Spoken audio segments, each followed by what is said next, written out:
Hello everyone. So this is the part 2 of respiration topic. और ये जो respiration topic है ये लाइफ प्रोसेस चैप्टर का पार्ट है और ये क्लास 10th का है। ये मैंने आपको अपनी प्रीवियस वीडियो में रेस्पिरेशन क्या होता है, रेस्पिरेशन का मीनिंग क्या है और ब्रीदिंग एंड सेलुलर रेस्पिरेशन में क्या डिफरेंस है वो मैं आपको प्रीवियस वीडियो में एक्सप्लेन कर चुकी हूँ।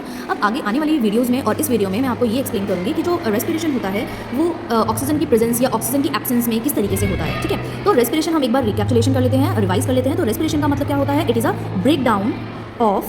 Breakdown of digested food. मैं बार बार बोल रही हूँ, यहाँ पर फूड नहीं आएगा। Breakdown of food is digestion, but breakdown of digested food is respiration. But ये भी अभी अधूरी डेफिनेशन है। कंप्लीट कैसे होगी? जब ये breakdown of digest food oxygen की प्रेजेंस में ब्रेकडाउन होगा और ये हमें क्या देगा? एनर्जी देगा। क्या देगा? ये हमें एनर्जी देगा। मेनली हमें एनर्जी चाहिए, प्लस कार्बन डाइऑक्साइड देता है, प्लस वाटर देता है, जो कि मैं आपको प्रीवियस वीडियो में ये पूरी इक्वेशन में रेस्पिरेशन की बता चुकी हूँ। ठीक है, अब यहाँ पर एनर्जी जो होता है वो हमें एटीपी की फॉर्म में होता है, ये हम बाद में समझेंगे। ठीक है, एटीपी की फुल फॉर्म होती है एडेनोसिन ट्राइफॉस्फेट। अब हमें ये समझना है कि जो डाइजेस्टेड फूड है वो हमें एनर्जी और ऑक्सीजन की प्रेजेंस में किस तरीके से देता है। ठीक है, तो यहाँ पर ना दो कंडीशंस होती हैं। हम क्या समझेंगे कि जैसे देखो बेटा, हमें डाइजेशन से यानी कि सपोज करो कार्बोहाइड्रेट का डाइजेशन हुआ है। ठीक है, कार्बोहाइड्रेट का डाइजेशन है, तो कार्बोहाइड्रेट से हमें सपोज करो हमने कार्बोहाइड्रेट वाली चीज़ खाई, कोई सपोज करो हमने चपाती खा ली। चपाती से हमें क्या मिला? ग्लूकोज मिल गया। यानी कि जब डाइजेशन हुआ तो उससे हमें क्या मिला? ग्लूकोज मिला। अब ग्लूकोज को फर्दर डिवाइड होना है। अब ग्लूकोज का फॉर्मूला क्या है? C6H12O6, ये ग्लूकोज का फॉर्मूला होता है। अब बिकॉज ये रेस्पिरेशन इसका फर्दर डिवीजन होगा, यानी जो डाइजेस्टेड फूड है इसका फिर से दोबारा डाइजेशन होगा। ठीक है, ये फिर से ब्रेकडाउन होगा, यानी ग्लूकोज जो है अब वो डाइजेस्ट होकर किस में कन्वर्ट हो जाता है? पायरुवेट में कन्वर्ट हो जाता है। ठीक है, पायरुवेट में कन्वर्ट हो जाता है। और इसका फॉर्मूला जैसे यहाँ पर ये 6 कार्बन है, ये 6 कार्बन है यहाँ पर ये 3 कार्बन्स होते हैं। ठीक है, 3 कार्बन्स होते हैं और इसका फॉर्मूला आ जाता है C3H6O3। इस तरीके से इसका पायरुवेट का फॉर्मूला आ जाता है। बेसिकली हमें ये समझना है कि ग्लूकोज में 6 कार्बन होते हैं और जो पायरुवेट होता है उसमें 3 कार्बन्स होते हैं। और जो ये प्रोसेस होती है वो साइटोप्लाज्म में होती है। ठीक है, सेल के साइटोप्लाज्म में होती है। आई होप आपको ये चीज़ क्लियर हो गई होगी। यानी कि अब जो डाइजेस्टेड फूड था उसका ब्रेकडाउन, फर्दर ब्रेकडाउन शुरू हो गया है। अब आप जानते हो ग्लूकोज, मैंने आपको प्रीवियस वीडियो में भी बताया था कि फूड से हमें डायरेक्ट एनर्जी नहीं मिलती है, उसको पहले फर्दर डिवाइड होना पड़ता है, फर्दर और ब्रेकडाउन होना पड़ता है। यानी ग्लूकोज हमारा पायरुवेट में ब्रेकडाउन होगा, अभी पायरुवेट से फर्दर हमारा डिवीजन होगा। ठीक है, अभी भी पायरुवेट हमें एनर्जी नहीं देगा, अभी हमें पायरुवेट का इसका फर्दर डिवीजन होगा। तो फर्दर डिवीजन के लिए दो कंडीशंस होती हैं। एक कंडीशन होती है ऑक्सीजन की प्रेजेंस में, ठीक है, एक होती है ऑक्सीजन की एब्सेंस में।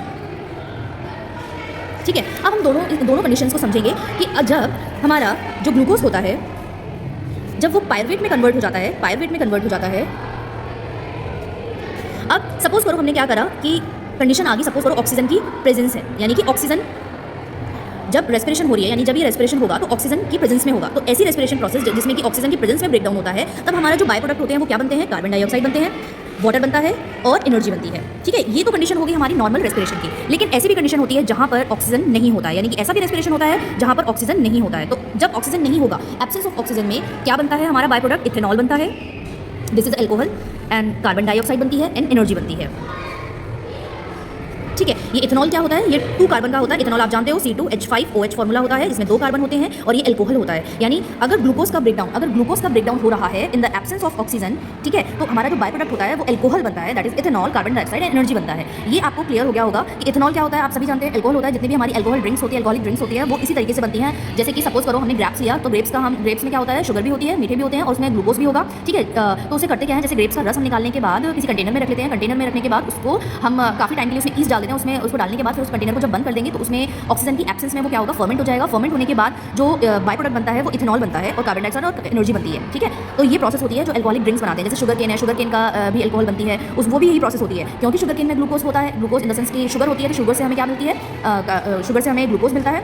देखो, सबसे पहले अगर हम शुगर केन खाएंगे तो होगा क्या? शुगर का ब्रेकडाउन होगा, तो ग्लूकोज में कन्वर्ट होगा, ग्लूकोज से फिर पायरुवेट में कन्वर्ट होगा, पायरुवेट से फिर एब्सेंस ऑफ ऑक्सीजन में इथेनॉल बनेगा बाय प्रोडक्ट और कार्बन डाइऑक्साइड बनेगी और एनर्जी बनेगी। तो आई होप आपको ये दोनों कंडीशन समझ में आ गई होगी। यानी रेस्पिरेशन 2 तरीके से होती है, एक तो प्रेजेंस ऑफ ऑक्सीजन और एक होती है एब्सेंस ऑफ ऑक्सीजन। ठीक है, अब यहाँ पर एक स्पेशल कंडीशन भी है। स्पेशल कंडीशन क्या होती है कि समटाइम हमारी बॉडी ना लैक ऑफ ऑक्सीजन करती है। लैक ऑफ ऑक्सीजन का मतलब क्या होता है कि जैसे कि जब हम कोई एक्सेसिव एक्सरसाइज कर लेते हैं, बहुत ज़्यादा भाग लेते हैं या हम बहुत ज़्यादा तेज रनिंग कर लेते हैं, तो उस टाइम पर ना हमारी जो मसल सेल्स के यानी हमारी बॉडी में ना ऑक्सीजन की कमी हो जाती है। ऑक्सीजन की एब्सेंस नहीं होती है, ऑक्सीजन की सिर्फ कमी हो जाती है, यानी लैक ऑफ ऑक्सीजन हो जाता है। तो लैक ऑफ ऑक्सीजन की कंडीशन में जो हमारा ग्लूकोज होगा वो पायरुवेट में तो कन्वर्ट होगा ही होगा। ठीक है, पायरुवेट में कन्वर्ट होगा ही होगा, लेकिन जो उसका फर्दर ब्रेकडाउन होता है लैक ऑफ ऑक्सीजन की वजह से, यानी कि यहाँ पर 50%, सपोज करो हम एग्जांपल ले रहे हैं, यहाँ पर 50% ऑक्सीजन हमारी बॉडी में है। इसीलिए हम बहुत ज़ोरों से हाँफते हम कब है? क्योंकि हमारी बॉडी में ऑक्सीजन की कमी हो जाती है। तो अब हमारे बॉडी को तो हार्ट को तो ब्लड को पंप करने के लिए ऑक्सीजन चाहिए, ठीक है, जो ब्रीथिंग के लिए हमें, तो इसीलिए हम बहुत तेज ब्रीथ करते हैं उस टाइम, ताकि ज़्यादा से ज़्यादा ऑक्सीजन हमारी बॉडी में जाए और जो ये लैक ऑफ ऑक्सीजन की कंडीशन है वो रिड्यूस हो सके। बट एट दैट टाइम जब ऑक्सीजन लैक होता है, यानी कि हमारी बॉडी में ऑक्सीजन की कमी होती है, तो जो उसका बाय प्रोडक्ट होता है वो एक्चुअली में क्या बनता है? लैक्टिक एसिड बनता है।